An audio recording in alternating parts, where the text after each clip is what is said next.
Mesdames, Messieurs, bonjour et bienvenue. Vous êtes sur Ziana TV, la chaîne de la diaspora, et vous suivez Décryptage, doublé de quelques coups de griffe. Nous sommes dimanche 17 avril 2016, en compagnie de Bédel Baouna. Bédel Baouna, bonjour. Bonjour, c'est Makosso. Une fois de plus, le Congo est rentré dans l'histoire, puisque Denis Sassou Nguesso est devenu le premier président de la Nouvelle République. Qu'en dites-vous, Bédel Baouna? Le premier président de la Nouvelle République, en fait. Je ne sais pas s'il y a eu une ancienne République. En tout cas, la sienne, puisqu'il a toujours été là, donc... Ok, mais si vous le permettez, chercher, nous y reviendrons. Moi, je vous ai réservé une petite surprise. Je sais que vous êtes né un dimanche 17 avril et que nous sommes le dimanche 17 avril.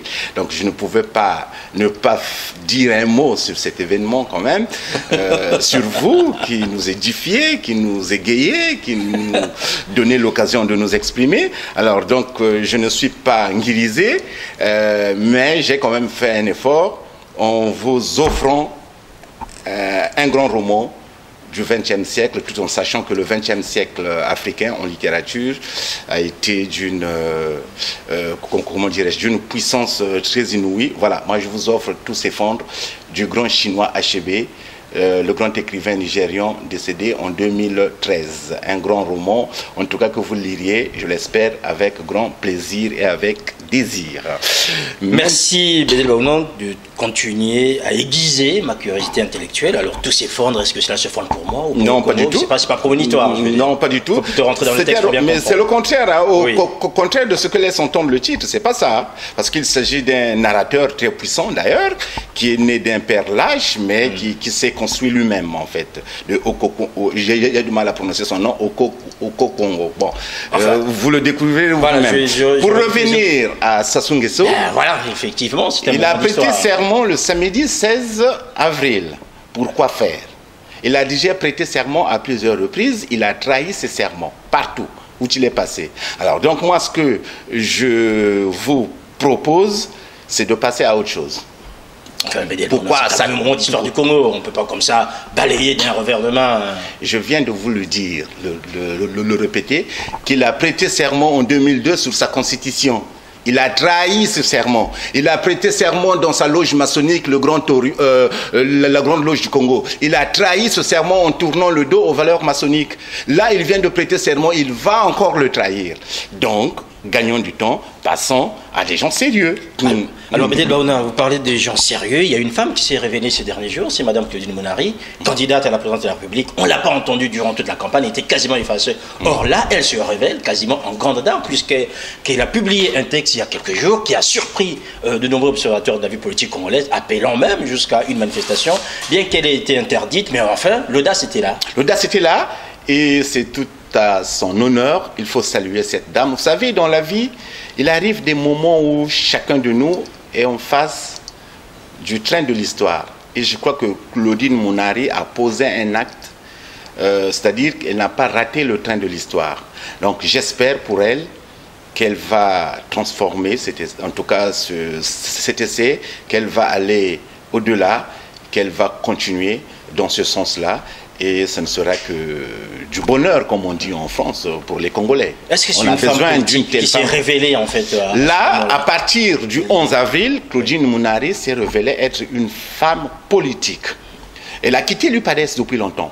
Donc, si vous voulez un élément d'analyse, c'est qu'elle a compris que les partis classiques n'existent plus au Congo depuis longtemps, depuis 1987, puisque ces partis sont mêlés à des crimes, à des exactions, à des violences de 87, 98 et maintenant, notamment la secte PCT et le parti qui est né d'un sentiment, c'est-à-dire l'UPADES, un sentiment de revanche, et puis le syndicat des animistes, le MCDDI. Ce sont des partis qui n'existent plus. Donc, elle, Mounari, a pris son courage, elle s'est dit, c'est le moment où maintenant, il n'est pas trop tard. Donc elle a su saisir sa chance, elle a posé un acte, et là elle s'est révélée en femme politique. Et d'ailleurs, je ne sais pas si vous l'avez constaté, durant la campagne présidentielle, elle n'a presque pas existé. Tout à fait. Il y a eu à peine quelques 5, 6, 7 articles sur elle. Mais là, depuis le 11 avril, il n'y en a que pour elle. C'est le signe qu'elle est née le 11 avril 2016. Et bravo à Claudine Mounari et bonne chance à elle. Alors il faut quand même dire que le paysage politique congolais est peuplé de nombreuses femmes. Hein. On en trouve aussi de l'autre côté, c'est-à-dire que de la majorité présidentielle, notamment Arlette Soudan-Nono, qui elle aussi porte la voix des femmes de la majorité aujourd'hui. Arlette Nono-Soudan, je crois.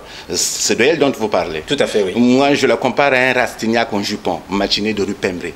Donc vous comprendrez que c'est une femme qui veut vite arriver, qu'elle est dans une course effrénée vers le poste ministériel, à l'image de sa petite sœur ou bien d'une femme que j'ai vue sur Télé Congo vendredi soir, qui m'a écœuré, en l'occurrence Destinée Kougana ou Doukaga.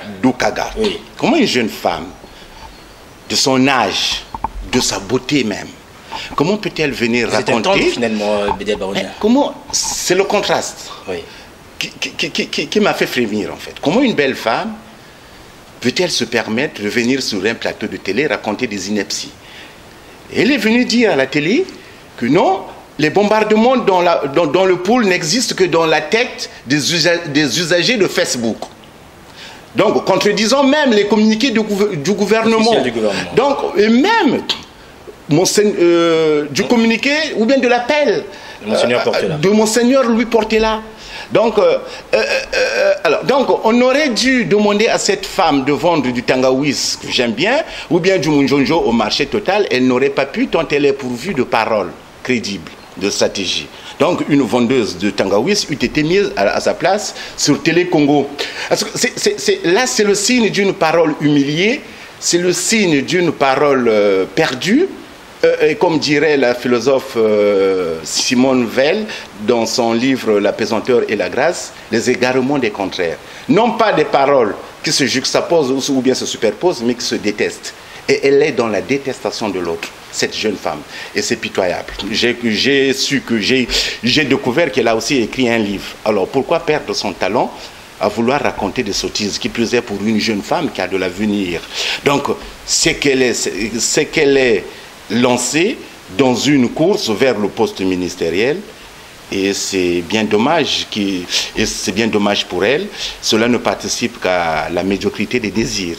Alors, on ne va pas rester dans la médiocrité des désirs, Bédel Baouna. On va essayer de rentrer dans des choses un peu plus sérieuses. On va parler de Jean-Marie Michel Moukoko. Alors, c'est quelqu'un ici que vous allez louer des qualités, et pourtant aujourd'hui on le voit quasiment éteint. Jean-Marie Michel Moukoko passe son temps à dire voilà, qu'il est encerclé, qu'il n'y a pas grand-chose pour lui, il n'a plus sa garde, il n'a plus rien. On se demande, Bédel Baouna, y a-t-il encore une dynamique Moukoko aujourd'hui, alors que tout est quasiment fait, ça soit prêté serment, l'élection est terminée? Oui. Si vous voulez bien, en fait, je vais commencer par un coup de griffe. Moukoko doit arrêter ses enfantillages. En fait. Moukoko pleurniche trop, à l'image d'un enfant à qui on aurait refusé le Kebanon Pépé. Vous savez, le Kebanon Pépé, c'est ces fameux ballons rouges qu'on nous offrait, nous, à Noël. D'ailleurs, moi, quand mon père n'en offrait pas, en tout cas, j'étais inconsolable. le Kebanon Pépé. Donc, Moukoko doit arrêter ses enfantillages. C'est un homme d'État. Cela n'enlève quand il dit que je suis encerclé, on va me tuer. Quand vous lisez un article sur Moukoko, ces derniers jours, c'est la même chanson. Moi, je ne lis plus les articles sur Moukoko parce que je sais que je vais lire la même chose, que ce soit dans Le Monde, Le Point, ici ou là. Oui. Alors, il bénéficie d'une aura dans la presse, d'une chance dans la presse internationale. Alors, au lieu de nous raconter, de nous dire des choses qui intéressent les Congolais, il ne parle que de lui-même, de son État. Non, ce n'est pas au peuple congolais de lui montrer le chemin, c'est à lui de montrer le chemin. Il n'en reste pas moins que Moukoko demeure un homme d'État. Pourquoi? Quand vous pénétrez un temps soit peu, c'est dynamique. D'avant même le référendum, il s'inscrivait dans une période transitoire pour le Congo. Il dit que moi, si je suis élu, mon mandat sera placé sous le signe de la transition. Et oui, il faut une transition au Congo. Et seul Moukoko, je crois aujourd'hui, est en capacité de raser tout le système mafieux, n'est-ce pas? Une Camorra rénovée à la congolaise, mise en place par Sassou et ses affidés. Donc seul Moukoko. Et là, quand il dit que si je suis élu, je ne resterai que quelques années le temps d'assurer la transition, oui. C'est là la caractéristique d'un homme d'État. Car, qu'est-ce qu'un homme d'État? Au contraire d'un homme politique qui, lui, ne pense qu'à l'élection future, un homme d'État pense à la génération future. Il s'inscrit dans ce que, dans la Bible, on appelle le ministère de Jean-Baptiste. Voilà. moi, vous savez que j'ai jamais approuvé l'idée, ou bien l'antonomase de Moïse, ou bien Mahomet, ou bien, c'est pas quoi. Donc, toutes les M là pour vous, ça répondait pas. Juste préféré Mandela ou Prométhée ou le Jean-Baptiste. Vous savez, quand Jean-Baptiste, ce prédicateur enflammé, un révolutionnaire hors pair, qui demande même aux habitants de payer leurs impôts et qui défie Hérode, parce que sa tête a été offerte sur un plateau, tout à fait. Parce qu'il a été inflexible. Donc, Mokoko est plus dans cette configuration-là. Il vient pour préparer le terrain à celui qui va venir diriger. Lui, il va emmener le Congo vers les acquis de ce qu'il appelle lui-même les acquis de 1991, c'est-à-dire ceux de la conférence nationale. Bon, maintenant, c'est à lui de trouver les voies et moyens de diriger le Congo, car il est légitime, puisqu'il est en deuxième position de l'élection présidentielle derrière Kolela, tout en sachant que Kolela a rendu les armes et qu'il n'existe plus. Alors, Bédé Baouna, pour les théologiens, on se dirait peut-être que les figures bibliques ne correspondent pas toujours à Mokoko, puisque Moïse lui-même n'a pas vu. J'ai jamais accepté ça. Je comprends très bien. Moïse n'a pas vu la terre promise. Ben oui, Moïse n'a pas vu la terre promise. Jean le Baptiste lui-même, sa tête offerte en plateau lors des noces. Alors la question que je vous pose, Bédé Baouna, est-ce qu'aujourd'hui, finalement, Mokoko, tel qu'on le voit, reste un humain parmi les humains, puisqu'il ne veut pas non plus s'offrir lui quasiment en holocauste pour le Congo, d'autant plus qu'il n'a plus de garde et qui se dit il ne peut pas sortir, il ne peut même pas sortir de chez lui et il est toujours là enfermé. Vous savez, nous sommes dimanche 17 avril, Ndalagra est à Paris. J'ai discuté avec lui au téléphone, il me disait faire la politique, c'est avoir des couilles bien suspendues. Si Mokoko s'est engagé dans cette voie à donner envie aux Congolais, donc il doit sortir de cette torpeur, n'est-ce pas, empesée, dans laquelle il semble se complaire. Ouais, il doit être comme un Jean-Baptiste courageux, malgré les mises en garde, malgré les intimidations, malgré l'encerclement. Non, Sassou ne va pas prendre le risque de tuer Mokoko. Vous savez pourquoi? Chaque fois que je discute avec un officier militaire du Congo, un général, un colonel, ils me disent tous la même chose. Non, non, non, nous ne sommes pas mêlés à ce qui se passe dans le pôle. C'est l'affaire des milices. Un à un, les militaires sont en train de quitter le navire. Et aux dernières nouvelles, Philippe Obara, le patron des renseignements du Congo, ne serait plus en odeur de sainteté auprès du palais. Blanchard Oko, le chef d'état-major, n'aurait plus de réel pouvoir. On lui aurait tout retiré. C'est maintenant le barbu, comment il s'appelle, le général Nyangambwala de la garde présidentielle qui dirige tout. Mais lui, on sait qu'il a des accointances, des consanguinités mafieuses ou bien politiques ou bien, c'est pas, biologiques avec Sassou. Ce n'est que normal. Mais pour les militaires, les vrais, ceux qui ont pour mission de protéger le peuple et non de le massacrer, eux, ils ne participent pas à ces exactions, à ces violences contre les populations du pôle. Donc, c'est dire que Sassou est en quelque sorte isolé. Sassou ne pourra pas diriger le Congo, c'est impossible.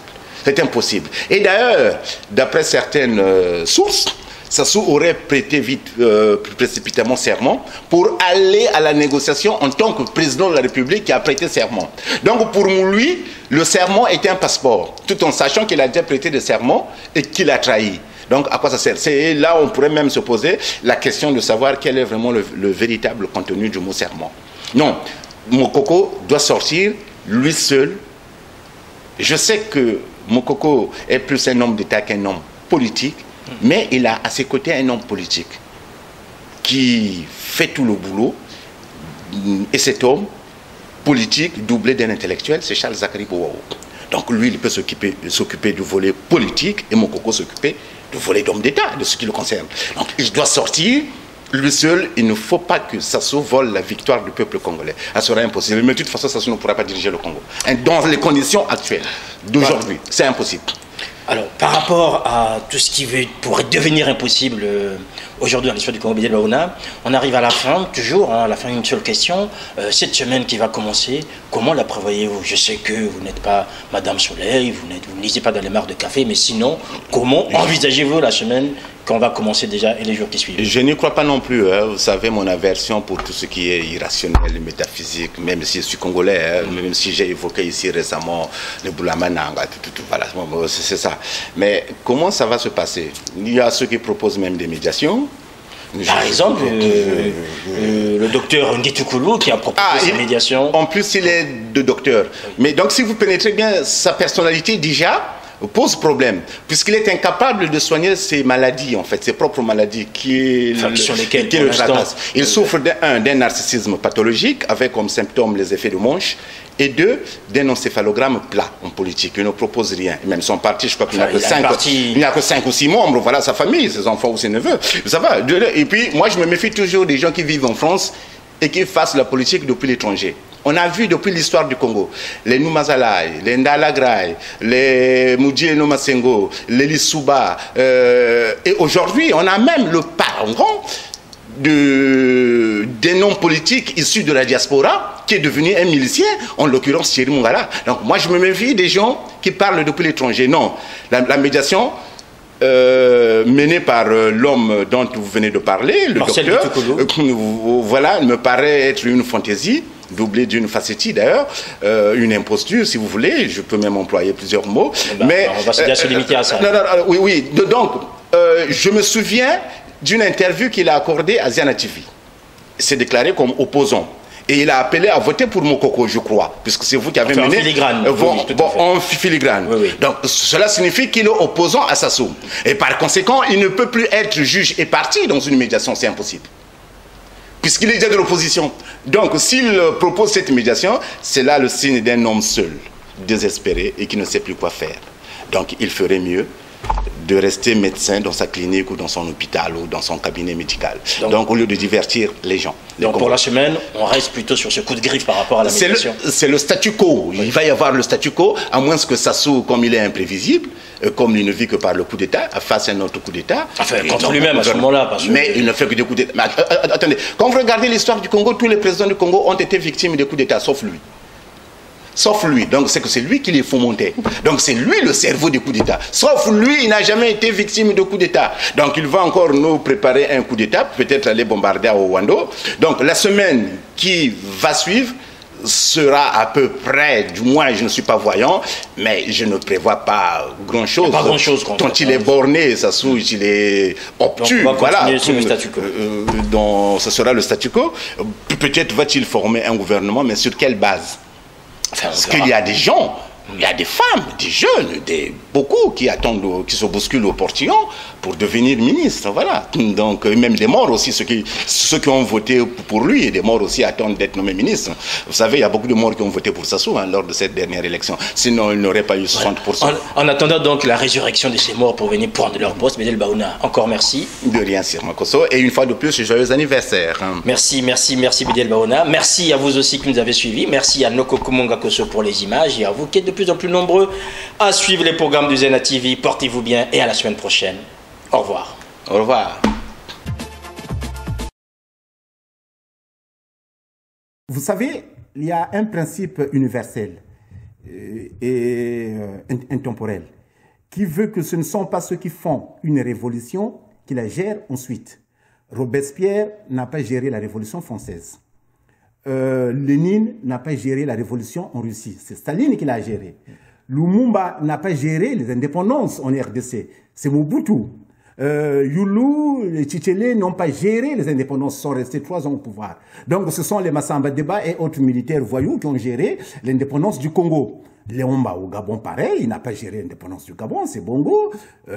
Boganda en Centrafrique, pareil, c'est David Dako. Donc vous voyez bien que Moukoko le sait, ce principe. Il sait que en faisant la révolution, je ne pourrais pas la gérer, je m'en irai. Et c'est là, je crois, que la caractéristique d'un homme d'État. Il n'est peut-être pas homme politique, Moukoko, mais en tout cas, dans la définition d'un homme d'État qui pense à la génération future, qui pense à apporter quelque chose à naître, il est là.